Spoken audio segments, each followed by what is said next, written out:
नमस्ते बच्चों, मैं Tripti Sangani Saraswati group of education channel में आप सभी का स्वागत करती हूँ।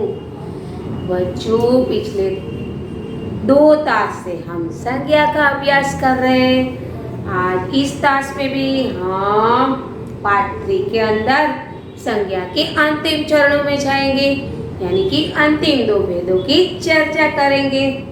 ठीक है, अब मुझे पता है कि आप सबको अगले 2 तास का बहुत अच्छे से ज्ञान मिल गया होगा, है ना? तो फटाफट से क्या कर लेते हैं, रिकैप। चलिए, संज्ञा यानी नाम। संज्ञा की परिभाषा: जो शब्द किसी व्यक्ति, वस्तु, पदार्थ, स्थान, भाव, दशा आदि का बोध करवाए वह संज्ञा कहलाते हैं। संज्ञा के 3 मुख्य भेद हैं: व्यक्तिवाचक संज्ञा, जातिवाचक संज्ञा और भाववाचक संज्ञा। हमने ये तीनों भेदों का ज्ञान प्राप्त कर लिया। पहले बात करते हैं व्यक्तिवाचक संज्ञा की। क्या याद करना है? विशेष। ओके, जो शब्द किसी विशेष व्यक्ति, वस्तु या स्थान का बोध करवाए वह व्यक्तिवाचक संज्ञा कहलाती है। ठीक है, जैसे कि साबरमती आश्रम, साबरमती, स्वामी विवेकानंद जी। ओके, ये सारी संज्ञाएं व्यक्तिवाचक संज्ञाएं। फिर बात करें जातिवाचक संज्ञा की। तो बच्चों, यहाँ पर आपको नाम पर से याद रखना है और साथ में एक शब्द जोड़ देना है, संपूर्ण। ठीक है, जो शब्द किसी व्यक्ति, वस्तु या स्थान की संपूर्ण जाति का बोध करवाए वह संज्ञा जातिवाचक संज्ञा कहलाती है ना?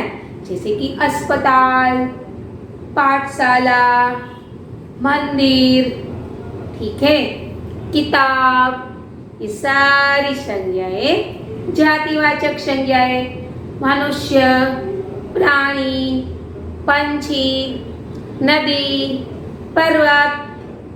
पर्वत ऊंचे ऊंचे होते हैं, नदी आगे आगे बढ़ती है, पाठशाला में पढ़ाई करवाई जाती है। ठीक है, तो ये सारे शब्द जातिवाचक संज्ञा है। Got it? ओके, अब बात करें भाववाचक संज्ञा की। जो शब्द किसी व्यक्ति, वस्तु या पदार्थ के गुण, दशा, स्थिति आदि का बोध करवाए वह भाववाचक संज्ञा कहलाती है। जैसे कि हंसी, खुशी, फिर रोना। ठीक है, ये सारी संज्ञाएं भाववाचक संज्ञाएं। चलो बच्चों, अब आज इस तास में हम अंतिम 2 भेदों की ओर चलते हैं, समूहवाचक संज्ञा और द्रव्यवाचक संज्ञा। तो चलिए मेरे साथ रेडी हो जाइए पीपीटी को देखने के लिए और उसे समझने के लिए। चलिए बच्चों, अब हम संज्ञा को फिर से दोहराएंगे और इसके अंतिम चरणों में जाएंगे, यानी कि अंतिम 2 भेदों के बारे में बात करेंगे। ठीक है, अब तो आपको अच्छे से समझ में आ गया होगा कि संज्ञा यानी नाम और नाम यानी संज्ञा। Got it? चलिए फिर से उसकी परिभाषा दोहराते हैं। संज्ञा की परिभाषा: संसार के किसी भी प्राणी, वस्तु, स्थान, जाति या भाव, दशा आदि नाम को संज्ञा कहते हैं। ठीक है, पृथ्वी पर के सभी प्राणी, पदार्थ, वस्तु, जाति, स्थान सभी का कोई न कोई नाम है जिसे संज्ञा कहा जाता है। क्या कहा जाता है? यस, संज्ञा। ठीक है, अब संज्ञा के भेद के बारे में बात करें। जातिवाचक संज्ञा, व्यक्तिवाचक संज्ञा और भाववाचक संज्ञा। राइट, यहाँ पर मैंने यह मुख्य 3 भेद लिए हैं। अब हम अंतिम चरणों में समूहवाचक संज्ञा और द्रव्यवाचक संज्ञा की जानकारी प्राप्त करेंगे, जो जातिवाचक संज्ञा के ही 2 भेद है। ठीक है, इस प्रकार कुल मिलाकर 5 भेद बन गए, है ना। अब देखिए, यहाँ पर मैंने सभी का एक एक उदाहरण भी लिया है। देख रहे हैं आप। जातिवाचक संज्ञा यानी गाय, व्यक्तिवाचक संज्ञा यानी कि क्रिकेट, जो एक खेल का नाम है। भाववाचक संज्ञा यानी कि न्याय।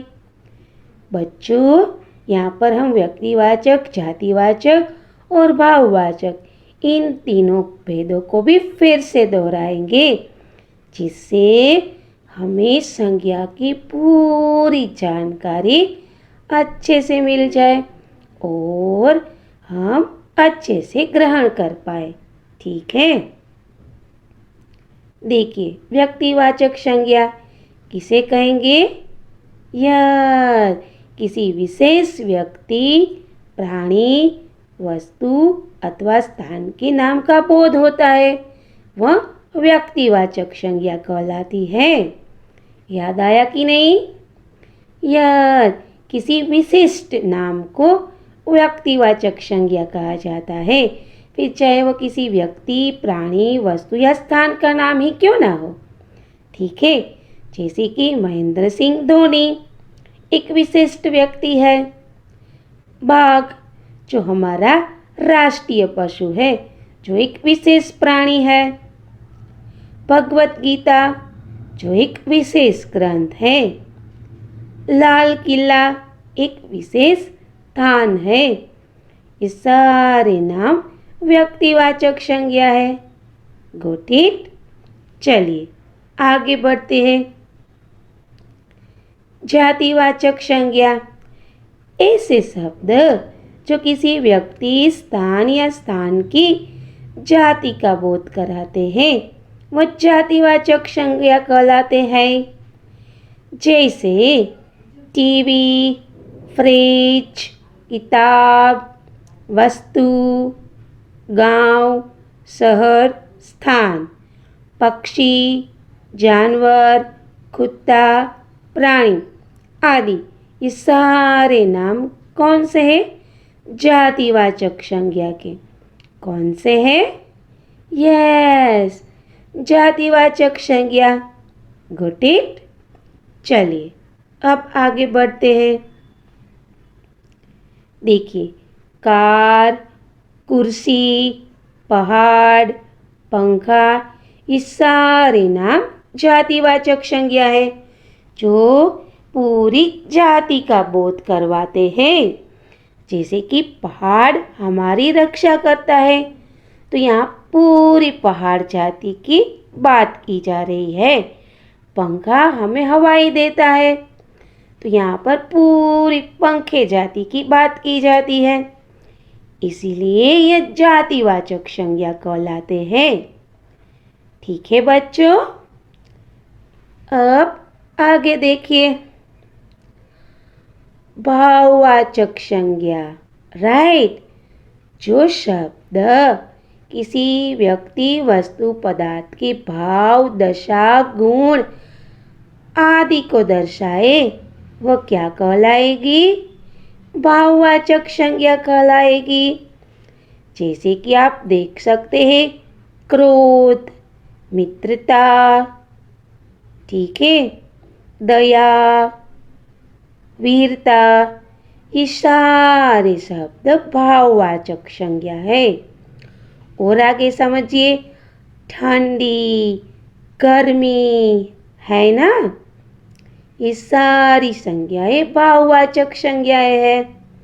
ऊंचा, नीचा, मोटा, पतला, काला, गोरा, ये सारी संज्ञाएं भाववाचक संज्ञाएं कहलाती है। तो बच्चों, आपको ये 3 भेद तो पहले ही समझ में आ गए थे। यहाँ तो मैंने आपको पुनरावर्तन के तौर पर इसको फिर से दोहराया है, क्योंकि आप इसे अच्छे से समझ पाए, है ना। ओके, कौन कौन सी संज्ञाएं का अभ्यास किया? व्यक्तिवाचक, जातिवाचक और भाववाचक। अब जातिवाचक के 2 भेद हैं, उन दोनों भेदों का अभ्यास करेंगे, ठीक है। पहले आता है समूहवाचक संज्ञा। देखिए उसकी परिभाषा एवं उदाहरण। जिन संज्ञा शब्दों से किसी भी व्यक्ति या वस्तु के समूह का बोध होता है, उन शब्दों को समूहवाचक या समुदायवाचक संज्ञा कहते हैं। समझ में आया बच्चों? देखिए, जिन संज्ञा शब्दों से किसी भी व्यक्ति वस्तु के समूह का बोध होता है, समूह यानी एक से अधिक, है ना। समूह में क्या होता है? एक से अधिक व्यक्ति या एक से अधिक वस्तुएं होती है, जिसे समूहवाचक संज्ञा कहते हैं, ठीक है। जैसे भीड़, मेला, सभा, कक्षा, परिवार, पुस्तकालय, झुंड, गिरोह, सेना, दल, गुच्छा, टुकड़ी आदि, है ना। ये सारे शब्द पढ़कर ही आपको समझ में आ गया होगा कि इसमें एक से ज़्यादा होते हैं। भीड़, मेला, सभा, कक्षा, परिवार, पुस्तकालय, इनमें अधिक से अधिक व्यक्ति और पुस्तकों की बात हुई है, जो एक से अधिक होने का बोध करवाते हैं। यानी कि यह सारी संज्ञा समूहवाचक संज्ञा है। पंछियाँ किस में होते? झुंड में, है ना। प्राणी भी किस में होते? झुंड में। फिर खेलों का दल और टुकड़ी होती है। सेना एक से अधिक सैनिकों से बनती है ना। गुच्छा फूलों का हो सकता है, चाबी का हो सकता है, जिसमें अधिक, एक से अधिक, है ना। गुच्छा एक से अधिक चाबियों का, फूल एक से अधिक फूलों का गुच्छा, है ना। तो एक से अधिक होने मतलब समूह में होना। तो आपको समझ में आ गया होगा कि समूहवाचक संज्ञा किसे कहते हैं, है ना। जिसमें एक से अधिक व्यक्ति या वस्तु हो, वह शब्द समूहवाचक संज्ञा कहलाती है। आगे देखते हैं। देखिए, सेना समझ में आया कि नहीं? एक से अधिक सैनिक। अब आगे देखिए, आप देख सकते हैं यह टुकड़ी है ना। फिर हिरणों का झुंड है, फिर सैनिकों का दल है कि नहीं? यस, ये सारे लोग एक से अधिक है, यानी कि टीम, झुंड, दल, सेना, ये सारे शब्द समूहवाचक संज्ञा का बोध करवाते हैं। देखिए, कक्षा दिखाई दे रहे हैं ना बच्चे, एक से अधिक। पंछियों का झुंड, भीड़ दिखाई दे रही है कि नहीं? भीड़, यस। सेना, एक से अधिक सिपाही। गुच्छा देख रहे हैं कि नहीं आप? यस। अरे रे, अंगूर का भी गुच्छा होता है ना। तो ये चित्र देखकर ही आपको पता चल गया होगा कि कक्षा में एक से अधिक छात्र होते हैं, पंछियाँ झुंड में एक से अधिक होते हैं, भीड़ यानी कि भीड़ जिसमें एक से अधिक इंसान होते हैं, सेना, जिसमें एक से अधिक सिपाही होते हैं। और गुच्छा, फिर वो चाबी का हो, फूलों का हो या अंगूर का हो। अंगूर तो वैसे गुच्छे में ही होती है ना। तो ये सारे शब्द समूहवाचक संज्ञा है। घुटित।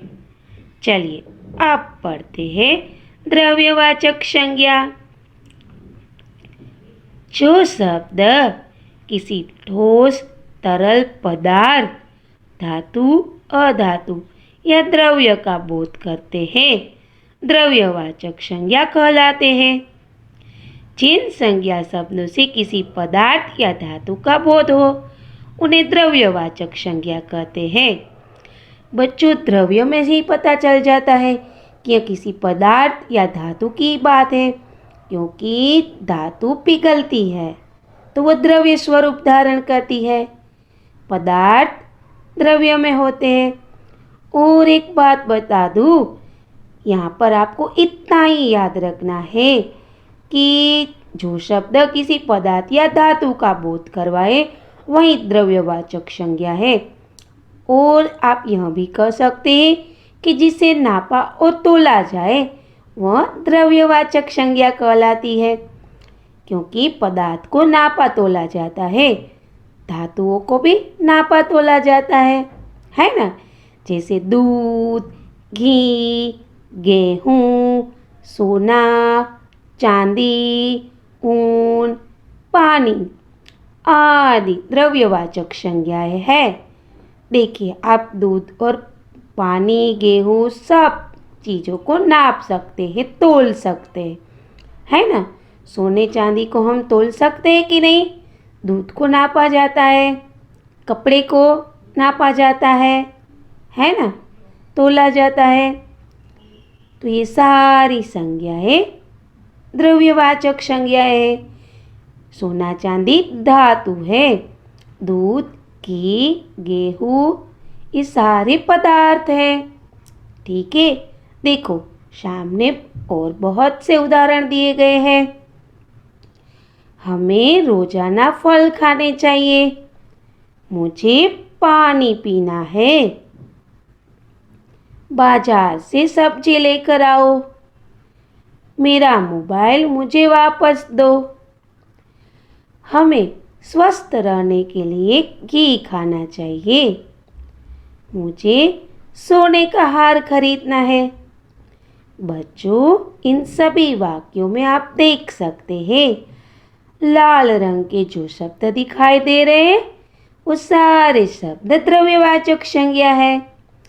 फल पदार्थ है, जिसे खा सकते, उसे नापा तोला जा सकता है।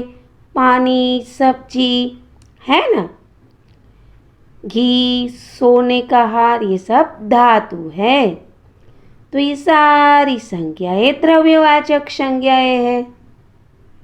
अधिक देखिए, कुछ ऐसे संज्ञा शब्द जो किसी पदार्थ की मात्रा, धातु, द्रव्य इत्यादि को दर्शा दे, ऐसे संज्ञा शब्द द्रव्यवाचक संज्ञा कहलाते हैं। ठीक है, चलिए देखिए, यहाँ पर आपको बहुत सारे फल दिखाई दे रहे हैं। सोना दिखाई दे रहा है और पानी दिखाई दे रहा है, यानी पानी, फल, सोना ये सारी संज्ञाएं कैसी संज्ञाएं हैं? यस, ये सारी संज्ञाएं द्रव्यवाचक संज्ञाएं हैं। ओके, और आगे देखिए, है ना। मिट्टी, चावल, दूध, फिर से सोना आया। क्यों? आप इसे अच्छे से समझ पाए इसलिए, क्योंकि यह एक धातु है जिसे द्रव्य रूप में ली जा सकती है ना, क्योंकि सोना पिघलता है। तो ये सारी धातु पिघलती है, इसीलिए यह द्रव्य पदार्थ है, इसीलिए यह द्रव्यवाचक संज्ञा कहलाती है। ठीक है, देखिए, चीनी, सोना, लकड़ी, चांदी, ईंट ये सारी संज्ञाएं कैसी है?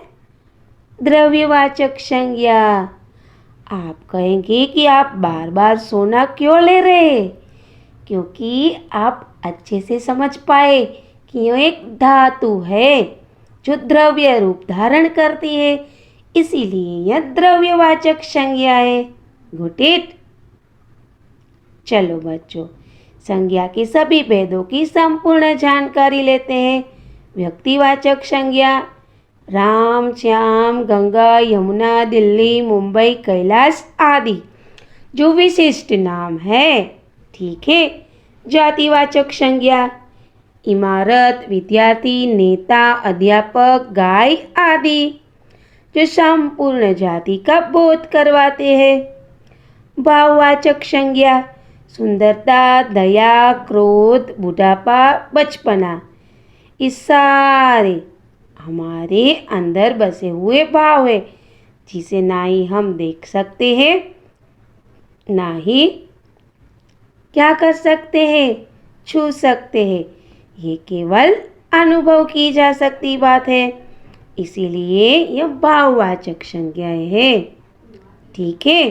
चलिए, व्यक्तिवाचक भगत सिंह, रामायण। जातिवाचक कार, लड़का, पहाड़। भाववाचक गर्मी, सर्दी, जवानी, थकान। द्रव्यवाचक तेल, सोना, आटा, दाल। समूहवाचक विद्यार्थियों का समूह, लकड़ी का गट्ठर। ये सारी संज्ञाएं समूहवाचक संज्ञा है। तो बच्चों, आपको ये सारी संज्ञा के भेद अच्छे से समझ में आ गए होंगे। देखिए, व्यक्तिवाचक संज्ञा व्यक्ति विशेष पर का बोध।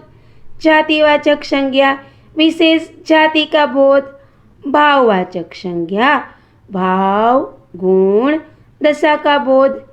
समूहवाचक संज्ञा संपूर्ण समूह का बोध। द्रव्यवाचक संज्ञा नापी तोली जाने वाली वस्तुओं का बोध। Got it? किसी व्यक्ति, वस्तु, स्थान, भाव के नाम को क्या कहेंगे? संज्ञा। कितने भेद है? 5 कुल मिलाकर।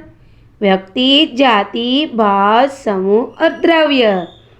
तो बच्चों, मैं आशा करती हूँ कि आपको ये पीपीटी के माध्यम से ये सारी संज्ञा अच्छे से समझ में आ गई होगी। ठीक है। चलिए, अब आगे बढ़ते हैं। तो बच्चों, आपको ये दोनों भेद अच्छे से समझ में आ गए होंगे, है ना, कि किसे समूहवाचक संज्ञा कहा जाता है और किसे द्रव्यवाचक संज्ञा कहा जाता है। जैसे कि नाम पर से ही पता चलता है, समूहवाचक संज्ञा यानी कि यहाँ पर समूह की बात है। तो सिंपल सी बात है, जो शब्द किसी व्यक्ति, वस्तु, पदार्थ के समूह का बोध करवाए वह समूहवाचक संज्ञा है। जैसे कि गुच्छा, फिर भीड़, मेला, सभा, सैन्य, ये सारे शब्द समूहवाचक संज्ञा है। Got it? अब बात करें द्रव्यवाचक संज्ञा की। बच्चों, यहाँ पर द्रव्य पदार्थ की बात है और सिंपल सी बात याद रखनी है कि जिस चीज को नापा और तोला जाता है, नापा और तोला जाता है, वो सारी संज्ञाएं द्रव्यवाचक संज्ञा कहलाती है। जैसे कि सब्जी, फल, ये सारी संज्ञाएं कैसी है? इसको नापा तोला जाता है। कपड़ा, इसको भी नापा तोला जाता है। पेट्रोल, डीजल, घी, तेल आदि प्रवाही पदार्थ, सोना, चांदी, यहाँ तक ये सारे पदार्थ है जो द्रव्य स्वरूप में होते हैं, जिसे नापा और तोला जाता है। तो ये सारी संज्ञाएं द्रव्यवाचक संज्ञाएं। तो बच्चों, यहाँ पर हमारा संज्ञा का टॉपिक खत्म होता है, लेकिन हमारी सोच शुरू होती है कि हमें इसे अच्छे से याद रखना है, अच्छे से समझना है। ठीक है। अब आप हर जगह पर जाएंगे, आपके वर्गखंड में होंगे या तो आपके घर पर भी होंगे, तो आपको प्रत्येक चीज देखकर ये पता चल जाएगा कि ये कौन सी संज्ञा है ना। द्रव्यवाचक है, जातिवाचक है, भाववाचक है, भाववाचक संज्ञा को तो महसूस करना है, ठीक है। व्यक्तिवाचक संज्ञा है, ये सारी संज्ञा आपको अच्छे से समझ में आ गई होगी। चलिए शॉर्ट फॉर्म में शुरू कर देते हैं। व्यक्तिवाचक संज्ञा जैसे कि मैं, तृप्ति। जातिवाचक संज्ञा यानी कि पंछी जो आसमान में उड़ते हैं। भाववाचक संज्ञा यानी कि खुशी। समूहवाचक संज्ञा यानी कि गुच्छा। किसका गुच्छा है ये? अंगूर का। मुंह में पानी आ गया कि नहीं? यस। द्रव्यवाचक संज्ञा यानी कि पानी, है ना। तो बच्चों, मैं आशा करती हूँ कि आपको संज्ञा की परिभाषा, संज्ञा की कुल मिलाकर 5 भेद अच्छे से समझ में आ गए होंगे, ठीक है। अगले टास्क में ग्रामर के अगले टॉपिक के लिए फिर मुलाकात करेंगे। बीच बीच में आपका चैप्टर बढ़ाने आऊंगी, हाँ, ओके। इस टास्क के बाद भी आपको एक वर्कशीट दी जाएगी। क्या करना है? CW बुक में इसे कंप्लीट करना है। सुंदर अक्षरों में दिनांक और इकाई का नाम लिखकर। Got it? चलिए, तब तक के लिए अलविदा, धन्यवाद।